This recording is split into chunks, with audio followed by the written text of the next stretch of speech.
Surviving the Battle of Stalingrad turned out to be a very different thing from surviving Stalingrad. Of the 91,000 German soldiers barely alive to surrender after being surrounded for months, some 96% never made it home. The why behind that is a chain of decisions that's hard to believe even now. Decisions that turned Stalingrad into arguably the worst battle in human history. You probably know the basics of the German invasion of the Soviet Union, Operation Barbarossa, which kicked off on June 22, 1941. Some 3 million Axis soldiers crossed the Soviet border in the largest invasion in history, expecting to crush the Soviet Union in just a few months. And although at first everything looked like they were about to succeed, things didn't really work out for the Germans. By December, they were stopped just short of Moscow, then pushed back by the Soviet winter counterattack. So by the spring of 1942, Hitler had to come up with a new plan, because his blitzkrieg approach had now run into a country that was simply too big and too heavily populated to defeat in one campaign. This time he didn't go for Moscow, but instead he turned south. The whole German war machine was running short on oil, and the biggest oil fields in the Soviet Union were down in the Caucasus. The plan, called Case Blue, was to drive south through Ukraine, grab the oil, and at the same time push through the Volga River to cut the Soviet shipping route that brought supplies from the south to the rest of the country. The flank guard for the southern push was Friedrich Paulus and his 6th Army, and the city sitting in their way on the Volga was Stalingrad. Now, originally, Stalingrad wasn't even supposed to be captured.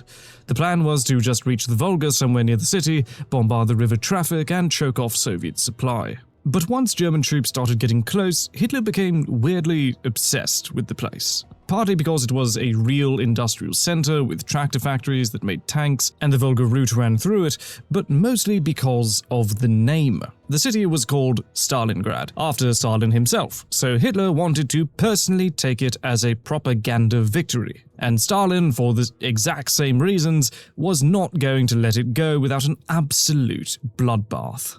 So a city that wasn't really worth dying over became the most important piece of ground in the entire war for both dictators. In late August 1942, the 6th Army was within striking distance of the city, and on August 23, the Luftwaffe launched a massive raid against Stalingrad. Around 1,000 bomber sorties dropped tons of high explosive and incendiaries on a city full of civilians who hadn't been evacuated, because Stalin had personally banned it, saying that soldiers would fight harder for a living city. The bombing killed somewhere around 40,000 people in the first few days, and set the entire city on fire from one end to the other. The Volga River was covered in burning oil, and the German army then rolled toward what was now mostly rubble, fully expecting to simply walk in, but they had no idea what was about to happen to them in there. As soon as the Germans pushed into the city that was now a maze of collapsed buildings, it immediately spiraled into the worst form of combat seen so far. The tanks were pretty much useless, and the Soviets started using a so-called grabbing the belt tactic, where they fought as close as possible to the Germans so they couldn't use the artillery without hitting their own men. So fighting was basically room to room, with the enemy all around you as there were no clear lines. Soviet assault squads, armed with their fast-firing submachine guns that were ideal for this kind of fighting, would jump out from sewers or tunnels and attack the Germans from all directions. You've heard about those famous small but incredibly deadly battles like Pavlov's house, Stalingrad tractor factory or railway station, where the positions were changing sides a few times a day, with soldiers dying by the hundreds for a bombed-out house. It was just a terrifyingly close and personal way of fighting. And there were also snipers that made anyone peek his head above the ruins, well, not have his head anymore. And inside all this chaos were some 500,000 civilians that were getting killed by both sides in the crossfire. Stalin issued the famous not a step back policy,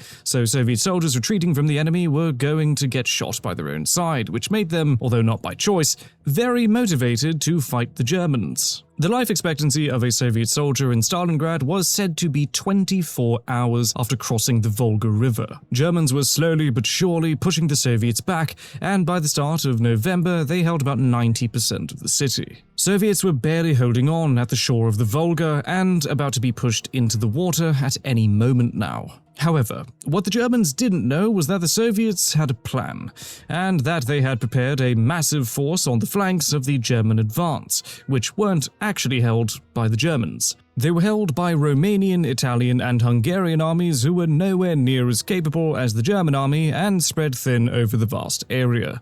The Soviets knew what to do.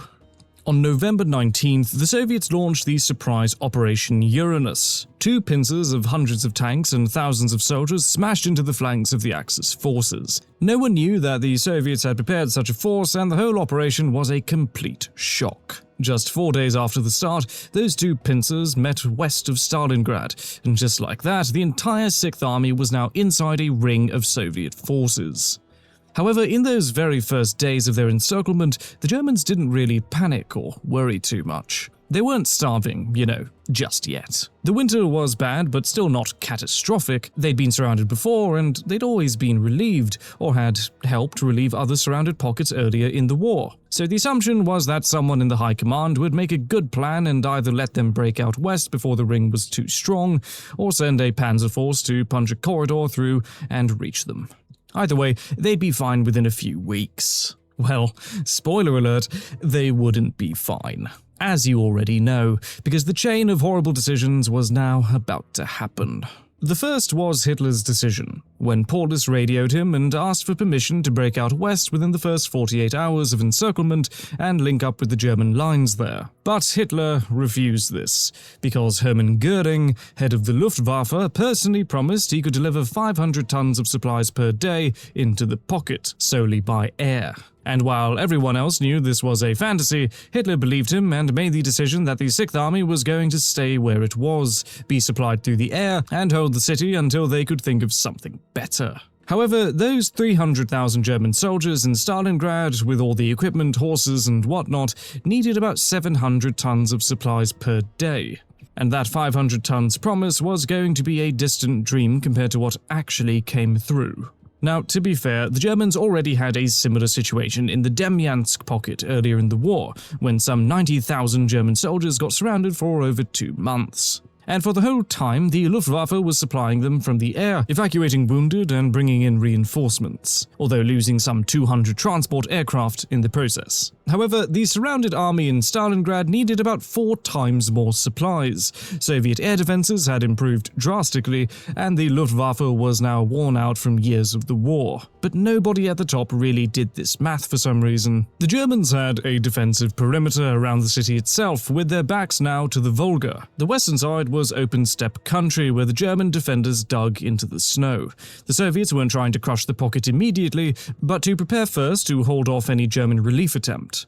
While this was going on, the Soviets turned their desperate situation on the banks of the Volga into quite a comfortable one when the river froze and they could resupply and reinforce their positions there. Not only did they stop any further German advance, they also began taking back blocks and buildings of Stalingrad from the Germans. They couldn't break the German line, but they'd move into the city in small assault groups, preferably during the night, and terrorize Germans with surprise attacks from the most unexpected directions. This kept them distracted and scared, grinding them down little by little, along with all those other factors. The defense just about held at first because the 6th Army was really well equipped, with plenty of artillery, anti-tank guns, machine guns, and tanks. But pretty soon they found themselves in a situation where artillery guns were limited to 1 or 2 rounds per gun per day, with strict orders not to fire unless they had a target clearly in sights. The Luftwaffe was delivering some 80 to 100 tons a day, and that was on good days when the weather was okay. When the weather in one of the worst Russian winters was bad,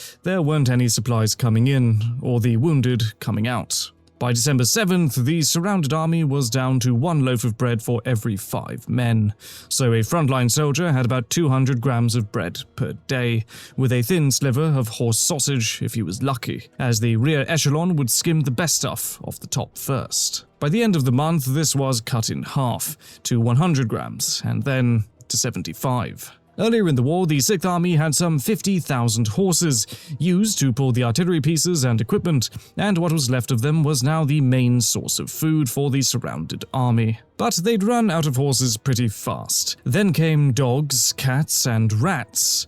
Then they started boiling leather belts. And when everything else ran out, well, let's just say that there are more than a few cases of soldiers eating, other sources of meat that didn't exactly come from animals, if you know what I mean. Temperatures dropped below -30°C, and the German army still had summer uniforms, so they had to improvise with whatever they could put on themselves to keep them from freezing. Frostbite, hypothermia, starvation, and widespread diseases like typhus and dysentery were killing more men on a daily basis than combat itself. On December 12th, the Germans actually sent an army group to fight through the trapped 6th Army and break them out. Spearheading the attack with some 200 tanks, they actually surprised the Soviets, broke through the outer ring, and advanced 45 kilometers in the first 2 days. By December 19, they were just 50 kilometers from the edge of the pocket, and the surrounded men could see the flashes from the German artillery. For the first time, they got their hopes back, that there was still a chance to get out. The breakout plan was for Paulus to push out to meet with the relief force, with whatever tanks and fuel he had left, which by this point was only enough for about 30 kilometers. Field Marshal Erich von Manstein, who was in command of the relief force, begged Paulus to start the breakout immediately, no matter the conditions.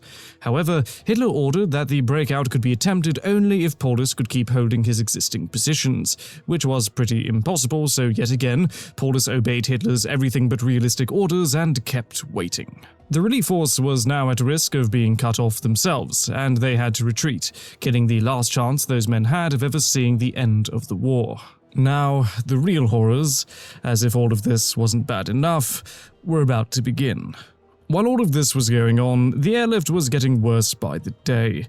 The total average of supplies that came into Stalingrad's 2 main airfields was just 1/8 of what was actually needed, and those supplies that did come through were a lot of the times bizarre. You see, the army inside the pocket couldn't really order what they needed the most at the moment, which was bread, ammo, and winter clothing, and instead supply was put together by air command staff who had absolutely no grip on what was going on inside the surrounded city. It was a highly guarded secret that the German 6th Army was on the brink of collapse, and everyone back home was told that they were kicking the Red Army's ass. So it would happen that they'd load things like summer uniforms, wine in glass bottles for officers that all froze and shattered, and on one occasion a transport full of condoms. Anyway, the German Junkers 52 and Heinkel 111 bombers converted for transport duty would fly over Soviet-held territory, land on one of the 2 main airfields inside Stalingrad, unload their cargo, and load on the wounded for the return trip. But this was much easier said than done in one of the worst winters of the century.